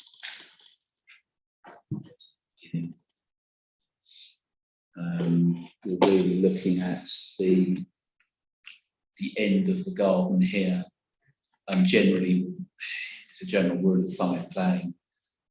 There is already an impact from the upper floors at first floor level from the rear anyway. So when you put a dormer window at the top, and that's the difference in, you know, overlooking is generally quite minimal because you already have that impact on the first floor. Thank you. Thank you, Chair. Sorry about that.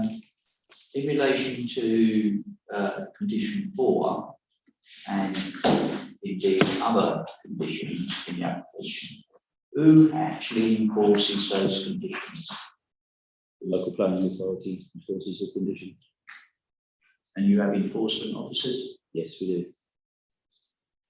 Thank you. Thank you. Thanks, Chair. I noticed that after the original application was refused, we kind of we asked the applicant to come back and reduce the height of the roof, or the proposed height of the roof. And it looks as if they obviously have done that, although not quite as much as we asked for. And it looks to me as if this also would involve raising the roof slightly more than some of the other comparable applications in that road. So how will the height of the roof actually compare with other buildings along that stretch of the road? Mr. Hazelwood. Best if I go back to first rounds. It will appear higher, but, and you're right in that we did ask them to, I think, drop it by 50 centimetres before. They've dropped it by 40 centimetres. Conservation officers' comments are that, that 10 centimetre divorce area, if you like, isn't really, if not a matter that would be tantamount to a refusal reason. I think, yes, it would appear higher, obviously, than its neighbours. But again, the conservation officer hasn't recommended the application be refused because of a very obvious quite differential. Bearing in mind the needs quite low pitch as well, so it's not. It doesn't stand out as obviously as it would do if we were talking about a road full of like classic 30s semis, for example, with that much higher pitch. Councillor Blake. Thank you, Chair. The Cambridge Road rises up towards that house.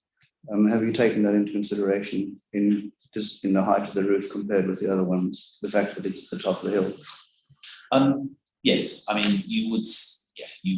Again, it's noticeable. It would probably be. You could probably see it, but I think the difference is, whether you see something doesn't necessarily make it harmful. And the conservation officer isn't of the view that it would be harmful when it's in from.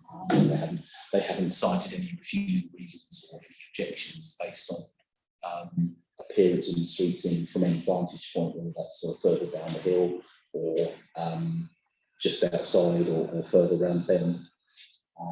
So yeah, I think the harm isn't considered to be worthy of refusal. Okay, thank you.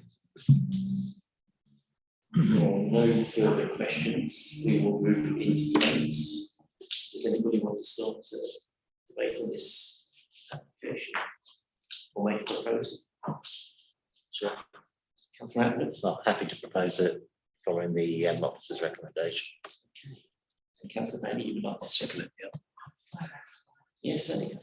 I find this proposal quite ugly, but I think obviously the conservation officers have looked at it and asked for it to be redesigned, and then now think it's acceptable. And I don't think that that's kind of strong enough grounds to refuse it, but I don't think I can support it. I just find it really ugly. Okay. Councillor Fitzsimmons.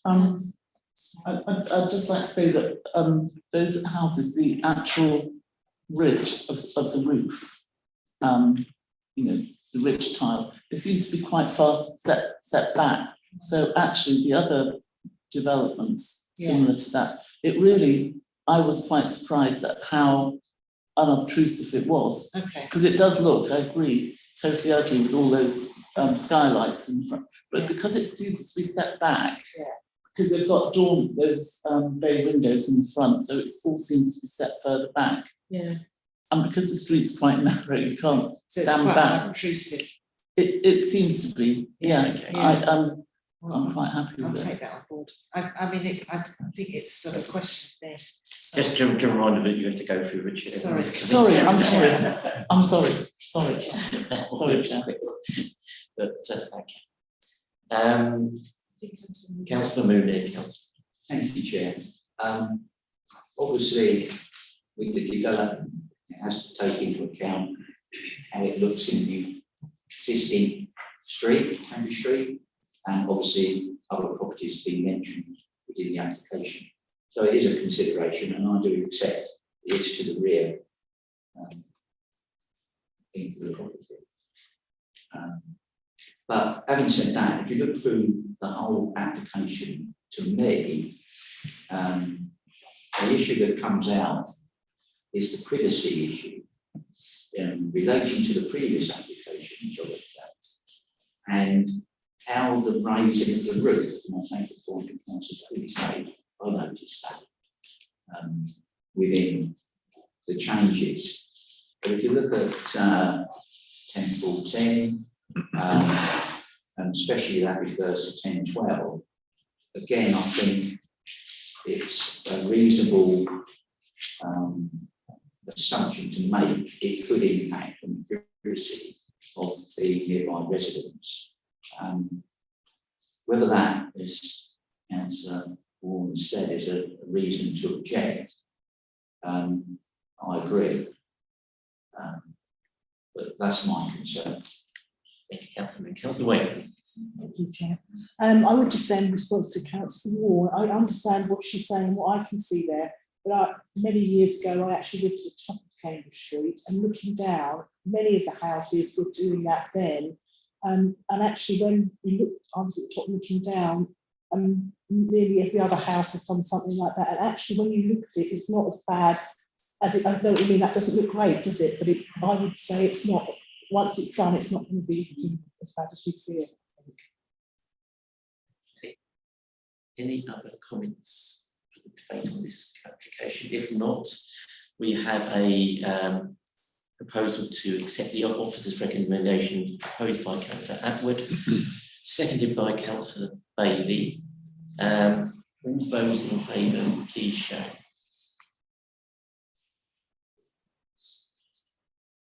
It's 8 for Chairman. And those against? And those abstaining?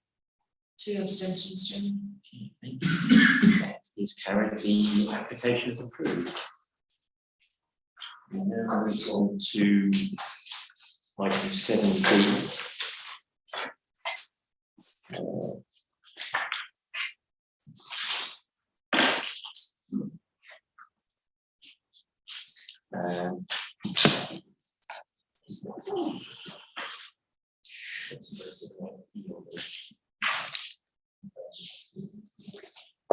Okay, so item 7B, 22/01156 LDLB Town Hall and Assembly Hall, Mount Pleasant Road, Royal Tunbridge Cross, Kent.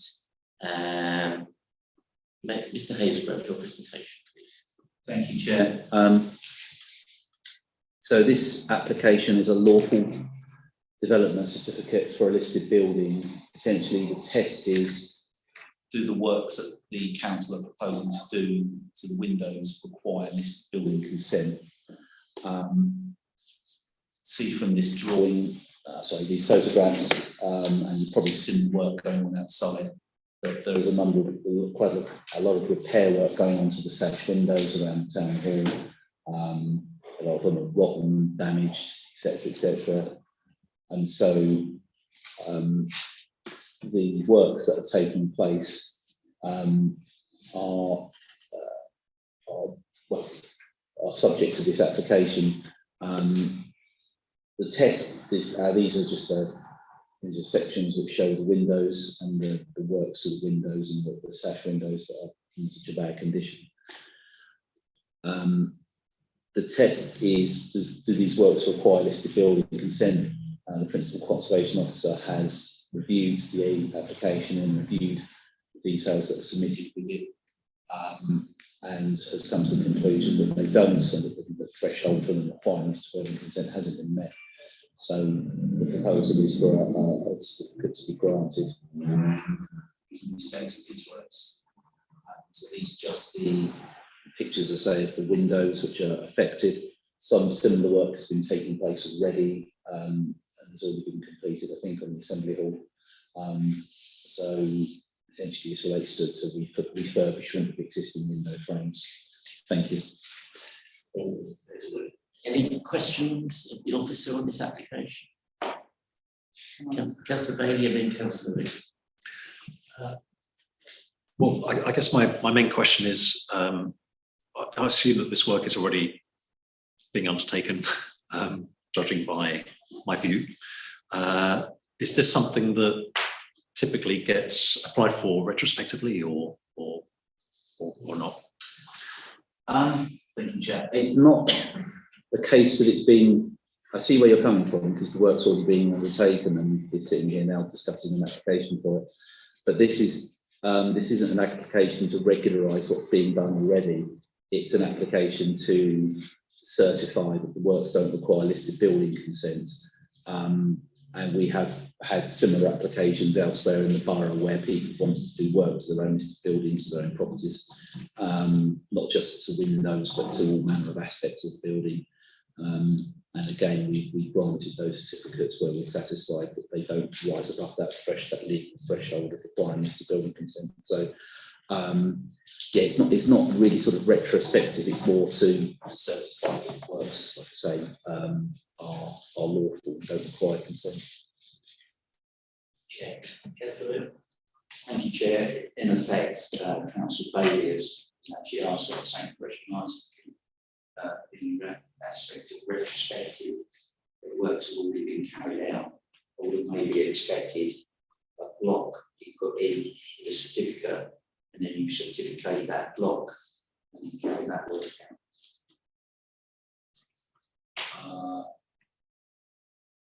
I'm not quite sure what you're referring to. I mean, the point is that thank you, Chair. The work isn't retrospective as such. It's merely certifying that what's been taking place already does or doesn't require listed building consent. So there's been no breach of listed building control.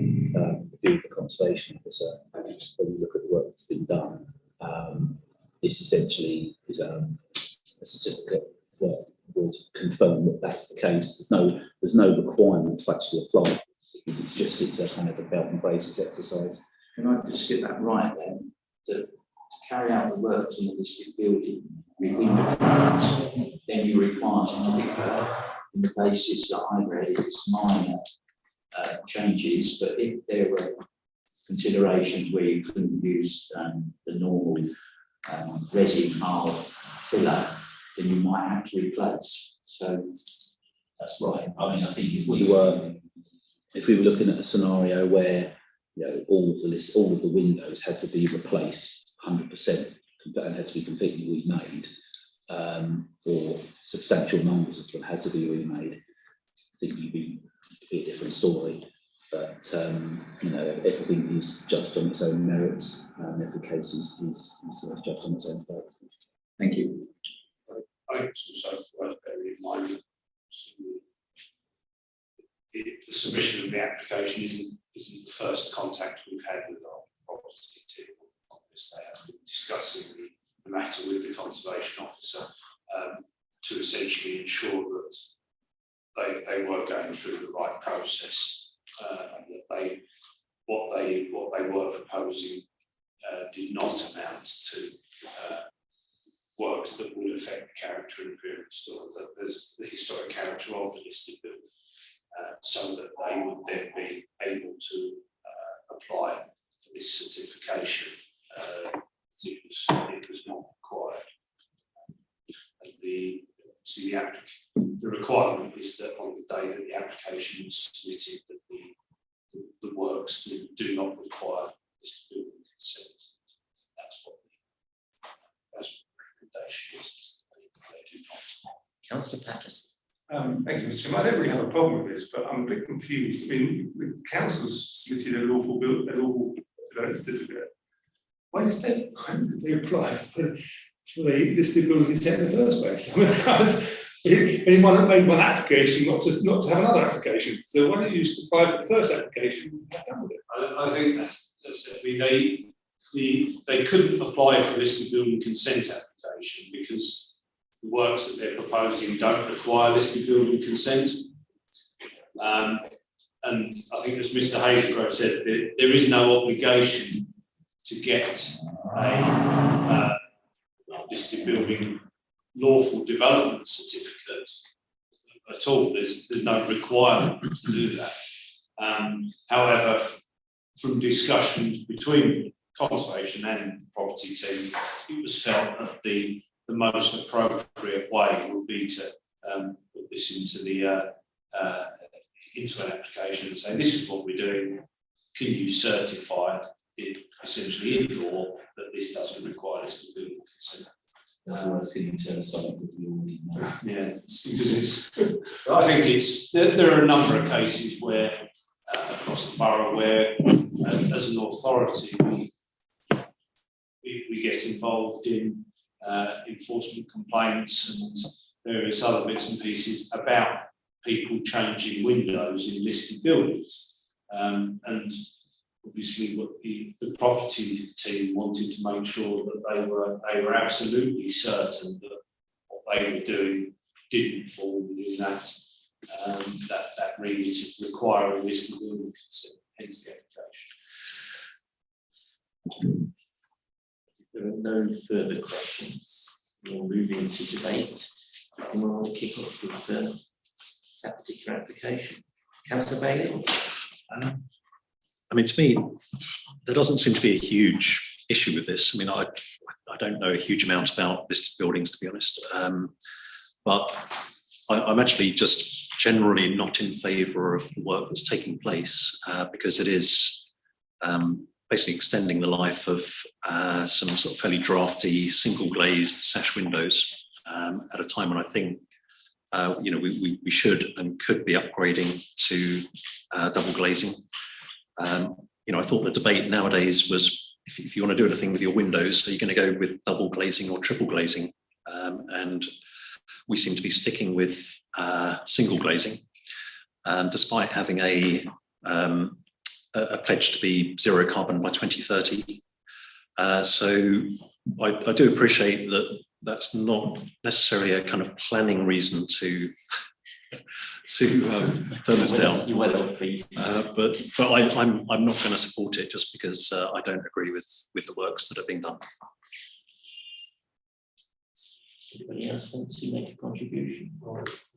Chairman, I'll propose the officer's recommendation. I'll take on board the council votes. But we're looking at application, we're not looking at some more applications we'd like to see. So. Yeah, exactly. And do I see a second for that? Councillor Fitzsimmons. Okay, if there are no further comments on this application, it's been proposed by Councillor Patterson and seconded by Councillor Fitzsimmons to approve this application. All those in favour, please show. It's 9-4, Anybody against? Anybody abstaining?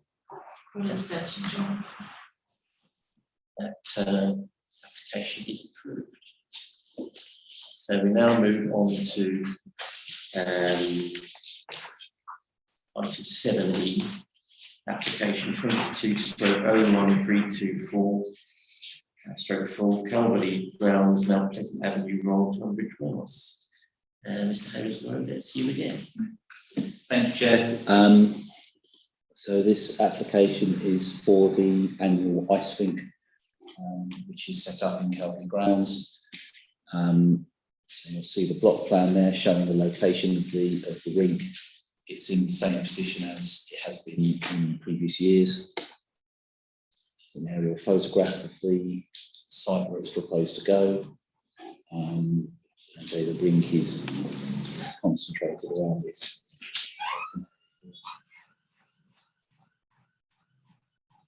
Some views of the sort of location of the rink.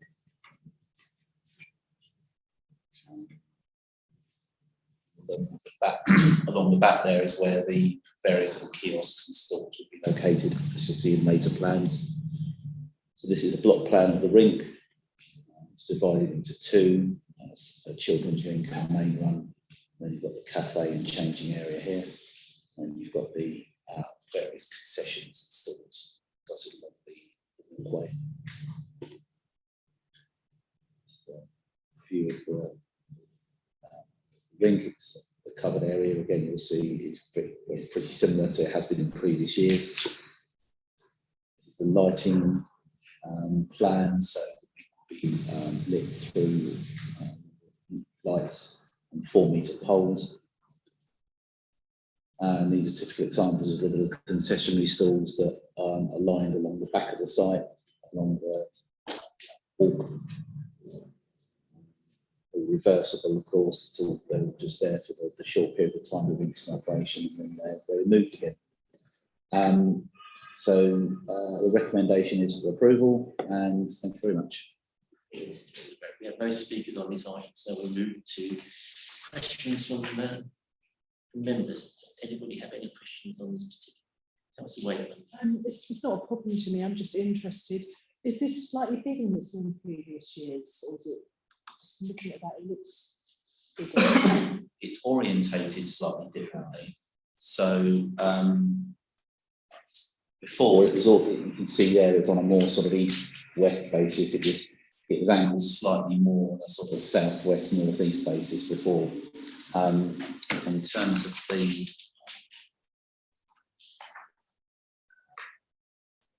the size in previous years, the previous scheme, the rinks were, well, the marquees were 8.3 metres high. They're now a metre lower this year.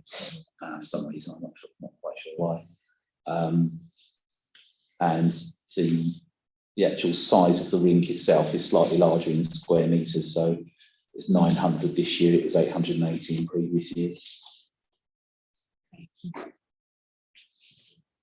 Any other questions? If not, we move into debate. Do I have any comments or proposals from anybody on this application? Councillor Adcock? Proposed it. Second for Councillor Moon. No, sorry. I'll just speak. Also. Can I speak? Yes, sir, yes, sir. Thank you, Chair. I just got one concern in the layout. It's reference to the Father Christmas log cabin. If you notice, that's a narrow point for pedestrians, potential pushchairs, potential wheelchair users at that point. And if you've got two-way traffic at that point, and the disability, I know there'll be lights there in the winter, I think maybe that should be reviewed at the location of that log cabin. And maybe put one of the other units in that position, and the Father Christmas log cabin onto the left. Does anybody else want to make any comments? Councillor Fitzsimmons. Thank you, Chair. Just in reply to Councillor Moon, there's quite a queue for the Father Christmas cabin, I know from experience. And it wouldn't, the queue where the food stalls are it would be quite interrupted. Well, I just see through the chair, that would just increase my concerns if people are queuing in that area and they reduce where do people walk to go up the hill, up to the top and left, or in fact right down into the county grounds. Councillor Fitzsimmons. Sorry, Chair. It wasn't a problem last year at all. I was there 3 times and it wasn't a problem. Through the chair, I didn't visit. I apologise. Not a skating fan. I do like the atmosphere. It's in the same location. Father Christmas, sorry, Chair. Father Christmas is. Okay. It is. Right. Well, just my concerns being raised. Councillor Bailey. Just to follow on from that, could I just check whether there is any difference between this application and previous years for that particular area? No, what Councillor Fitzsimmons said, the Father Christmas log cabin theme was the same position last year as well, and it was the same size. I think all of the cabins are pretty much the same size and position as they were in previous years. Councillor Wall. Sorry, it's going back to questions. Yeah, okay. I think that last time the application was for just 3 years. Is there a particular reason why you felt we were requesting it to be for 6 years? Don't know. No, okay. Councillor. Chair, I was just going to say I'm happy to second the motion if we still need a second. Okay. Anybody else wish to comment or speak on this application? We've got a proposal proposed by Councillor Atwood and seconded by Councillor Bailey to accept this application on the lines of the officer's recommendation. All those in favour, please show. It's unanimous, Chair. Okay, thank you very much.